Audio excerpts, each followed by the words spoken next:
Welcome to episode number 64 of the Blitz Take. I am here with Miami Dolphins reporter Luis Sung, talking everything Dolphins and what has been going on with the Dolphins training camp and everything else. So welcome. All right, thank you for having me. Appreciate the invite. So my first question is, what are your initial thoughts on the schedule and how you think the season will go? All right, so we're talking about the regular season right now. Yeah, All regular right. season.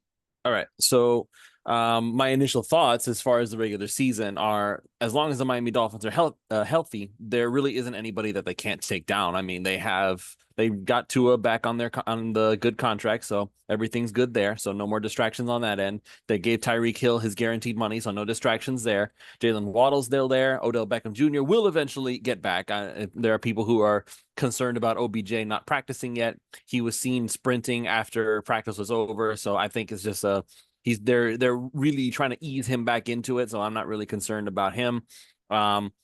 There's just so many weapons on the offensive side of the ball that Miami's definitely not going to have problems scoring points on anybody as long as everything is working the way it's supposed to. That being said, once again, the offensive line is a cause for concern. So with any luck, Tua won't necessarily have to get the ball out in less than 2 seconds like he's had to in the past. That's a little bit of a very difficult standard to reach every single game. So as long as everything is working the way that it's supposed to, particularly on offense, Miami should have a very good season. If you're going to ask me for what kind of a record I would have, I would probably estimate something along the lines of a 12-5. I feel like that's a reasonable expectation for a team that is now in its third year in the same offense with the same head coach, same quarterback, same offensive everything. So 12-5 is what I would want. As long as they make the playoffs, then we'll go from there. I would not necessarily be happy with 10-7, but if they make the playoffs, then I'll just kind of let it slide for now. Mhm. Because at the end of the day, all that matters is you win the chip. It doesn't matter how many wins it took to get there.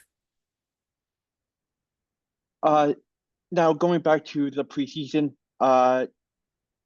game against the Falcons, what stood out to you most? What stood out to me most is that a lot of the players on defense are absolutely incredible players and they're taking to the scheme very, very well. Mind you, what we're seeing right now is the most vanilla version of what that defense is going to look like. But we've seen so many spectacular plays already. We've seen a lot from Ethan Bonner, who right now apparently is dealing with an injury of some sort, but he looked fantastic except for one play where actually, as a matter of fact, Chris Coffin of the 3 Yards Per Carry podcast, he was the one who helped point out that evidently that one play that he ended up getting burned on during that preseason game, it was actually because he had his face mask yanked on. So technically not his fault, but either way, yeah, it got missed, but that's life. So Ethan Bonner stood out really well. All the defensive linemen, like Neville Gallimore, you had like for the brief amount of time he was out there, Grayson Murphy, who unfortunately isn't going to be getting any more of a chance to do so. I believe he was just placed on IR, so his season is done. But even then, a lot of really good young players just standing out and making a case for themselves as to why they should be on the roster. Like I already mentioned, Ethan Bonner, Nick Needham reminded everybody why he is a good player. You saw Patrick McMorris, the guy that when the Miami Dolphins drafted him this year, a lot of people were questioning and like, who the heck is this guy? I've literally never heard his name in my entire life. And yet here he is. He's leading the team in tackles during the preseason, and he's showing that, well, maybe he can take on the Brandon Jones role that was left when Brandon Jones was shipped off. So on defense in particular, there's a lot of really, really good young players, and I'm very excited to see what the defense can do. If you're now on offense, not so much. And I don't even blame that on the offensive weapons. Like, I'm not going to blame Malik Washington for not making any really spectacular plays. If anything, I would blame it on just Mike White and Skylar Thompson not being very good. That's just the reality of it. The reality of it is that this offense, from top to bottom, is designed specifically for what Tua Tagovailoa does well. So unless you are going to find somebody who is going to act as the backup and is basically another version of Tua, you are not going to get the same kind of productiveness. So Mike White, I honestly wish at this point, in my opinion, if I were the Dolphins, I would try to save the money and not have Mike White on the roster. But it doesn't matter because since they implemented the new rule about the third emergency quarterback, they're going to keep Mike White around, and Skylar Thompson will be the emergency third because Mhm. Mike White is more likely to get picked up than Skylar Thompson would be. So they're going to keep Mike White around. And honestly, again, this offense hinges on Tua being healthy. So that's what I took away from that first game. We'll see what more happens during the next game. Uh, was there any practice today? Yes, there was. As a matter of fact, there was a practice. I believe the pads were on. It was for having a padded practice. It was actually a fairly chill practice for the most part. The defensive lineman from the reports from Alfredo Arteaga, also of the 3 Yards Per Carry podcast. He's basically the 5 Reasons Sports eye in the sky for all things happening at training camp. So anybody who's listening, if you want to get some really good training camp updates, you need to check out with him. So in any regard, there's a lot of stuff happening at training camp right now. Like I said, there were pads today, but most of the work was being done by the defensive line. Tier Tart got released today, which is interesting. So that just goes to show that what kind of a player are the Miami Dolphins looking for? They're not looking for low energy, low motor guys. That was literally the entire criticism of Tart. He's a very talented player. He just doesn't play up to his talent because he just kind of gives a, I don't really feel like it kind of vibe. So if you're going to be a Miami Dolphin, you need to give a crap, for lack of a better term. What are your thoughts on the Dolphins' depth at the safety position? Safety position, a lot deeper than a lot of people are giving it credit for. The fact that we have Jordan Poyer back, he's he has a club on his hand, but Jordan Poyer is gonna Jordan Poyer. He was actually the one who was talking about the Miami Dolphins were seen by other teams, including his former Buffalo Bills, as a team that would fold like a cheap napkin if you punched him in the face too many times. So Jordan Poyer coming out there with a club, he's trying to show his toughness. I appreciate that. Now, here's something that you need to keep in mind. The idea of this defense, I really believe, is that players like Jalen Ramsey are going to move around. Like, he's not going to be just the one boundary corner and Kendall Fuller the other boundary corner, and that's just the end of the discussion. That's where they're going to be all the time. So if you consider that Jalen Ramsey is going to be more of a defensive weapon, he can also play safety. He can play in the slot. He can play on the boundary. So Jalen Ramsey will probably be playing some snaps as a safety as well, sometimes depending on matchups. So you can include Jalen Ramsey in that group if you'd like. You have Jordan Poyer. You still have Javon Holland, who is a fantastic player, and he might actually have a breakout year in this kind of a defensive scheme. You have Marcus May, who turned out to actually be a very good fit for this scheme as well.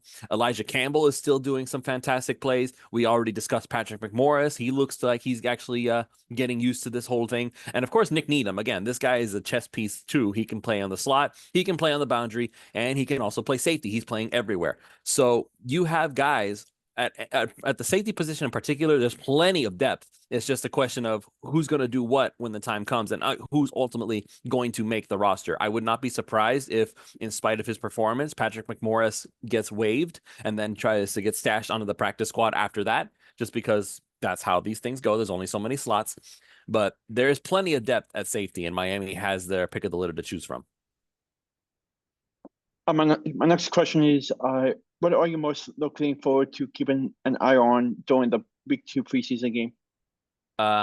Well, Tua's already made it a point to say he would like to play during the preseason at some point just to take some rust off. I understand where he's coming from.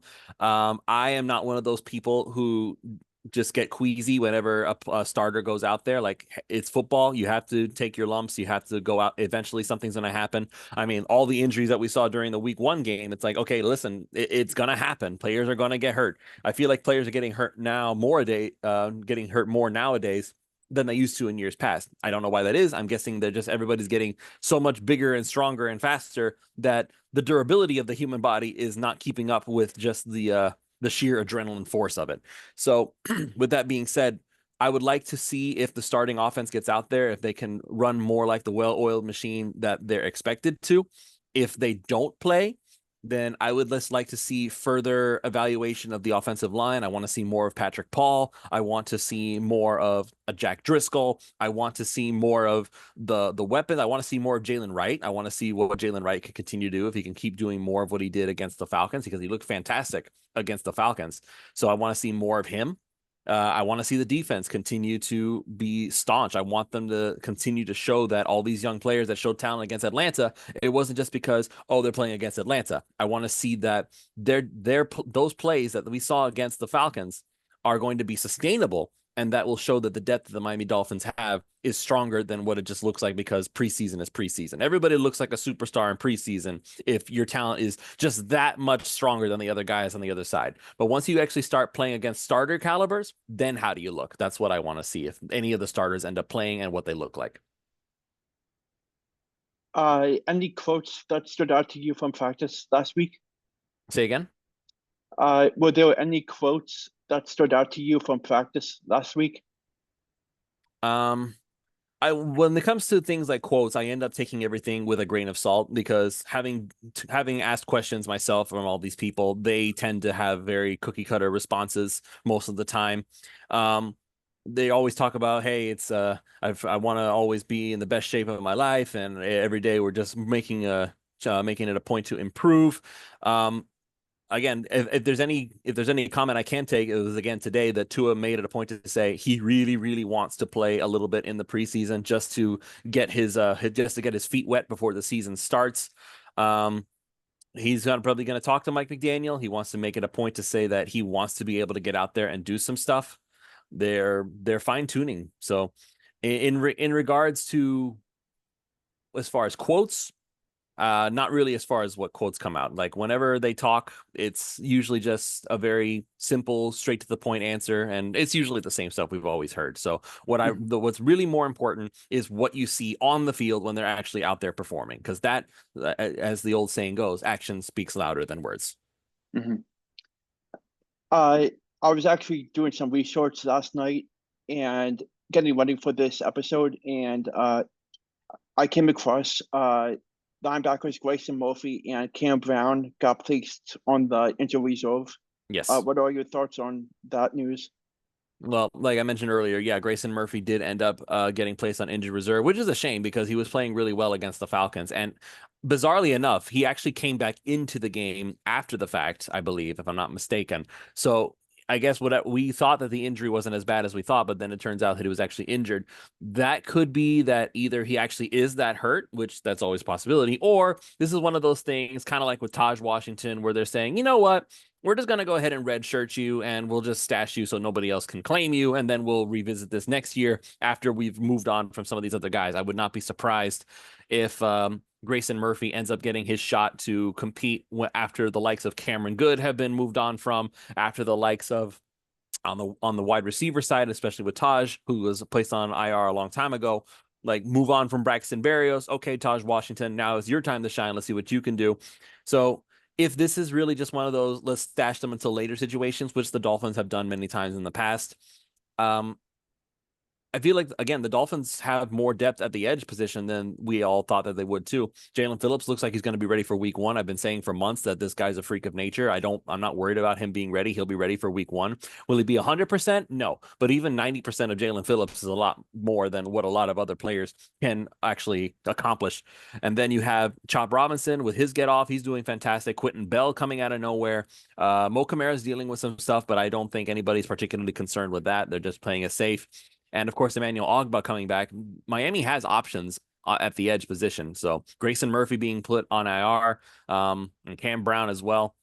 Honestly, I'm not really that worried about it. They will find replacements. There's a lot of young talent on this team that's just kind of getting overlooked as it is. What are your thoughts on the signs of David Anaya and Wyatt Ray?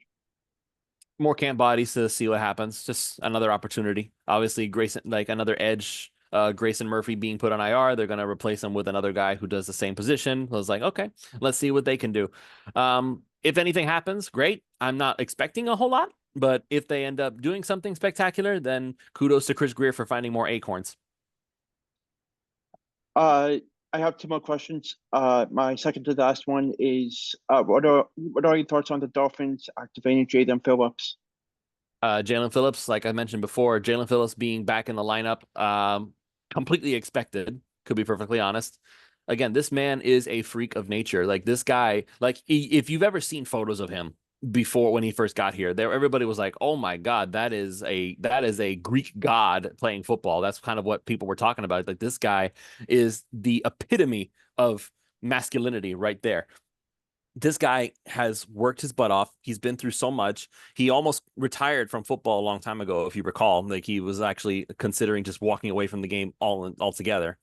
And so, with that being in mind, now he's dealing with this stuff, the Achilles. He's been working his way back. He's more determined than ever. He's using everything that happened. Apparently, he watches the Hard Knocks episode a lot, which is very interesting that he watches himself get hurt over and over. And he's using it as a way to say, you know what? I'm going to come back and be better than the guy who was there last year. So that's impressive. I appreciate that about him. And I'm looking forward to seeing what havoc he wreaks this year.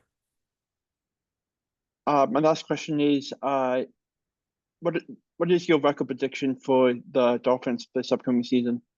Well, like I said, I think that if they could get to 12-5, I'd be very happy with that because that would obviously make sure that they get to the playoffs in some regard. What do I think they'll do? I'm thinking closer to another 11-6. I feel like something will happen somewhere down the line because there's always something with the Dolphins. But my I guess you could say my optimistic record prediction is 12-5. My pessimistic one is 11-6. Sounds good. Definitely looking forward to seeing what they can do. As an Eagle fan, I know that the Dolphins have been really sour the past, I guess, 2 to 3 years from now, and I'm just really anxious to see what that whole division can do, and we'll see in the coming weeks of everything that will come. So I thank you for coming on, and I'll definitely have you back on soon. All right, no problem. Thanks.